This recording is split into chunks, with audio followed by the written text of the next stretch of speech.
Hi, my name is Feline Longmore, and this is Stained Glass Urza's Mines. Yahoo!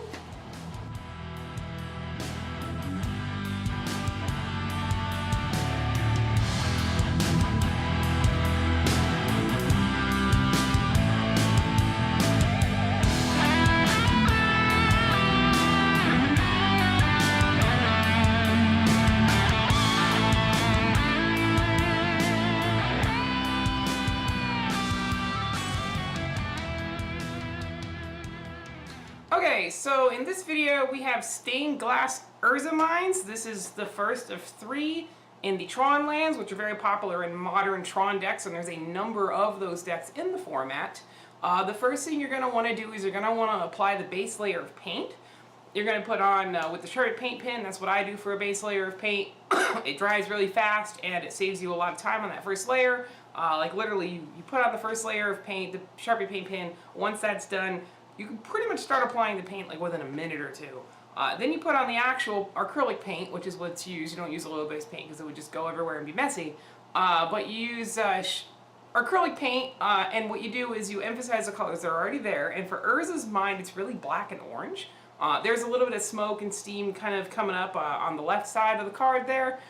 So we're going to emphasize that as well. And you want to bring in the stained glass as much as you can on the art without changing it so much that it would be unrecognizable, because you want them to be tournament legal. So once you're done putting on all the little dots, you do orange, you do red, you do deeper colors for where it's darker, and then where it's lighter, like around the seam and in the top and near the cavern part where the guy is, you'll put in some lighter oranges and some yellows, and then where the steam itself is, you'll actually put in some white, transitioning into the yellows with the dots. Once you're done doing that, you're going to want to put in and draw in all the little lines. And this is, again, this is the most time-consuming part if you've been following along with the stained glass altars. This is the part that takes a lot of time.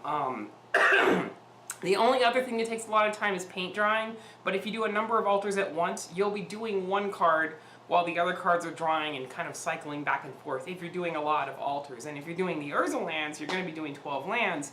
By the time you get to that 12th land, the first one's going to be dry enough that you'll probably be able to go back to the first one, maybe take a 10-20 minute break, and then go back to it again. And it never hurts to take breaks in between doing work. I believe the guidelines in this country anyway is if you work for more than a certain amount of time, you get a break every 2 hours for 10 to 15 minutes. It's like legal or something. Against the law not to have a break. So it never hurts to have a break. It's understandable why it's there. But once the paint dries, you come back, put on more paint. Once you get to the point where you can draw on all the little lines, you can do them as big or as small as you want. The smaller you make them, the more time it's going to take to do it, but the cooler it looks because there's a lot more detail. If you make it too small, it's just going to be dark because it's going to be so small that it's just going to blend together. So you do want to have some level of stained glass effects.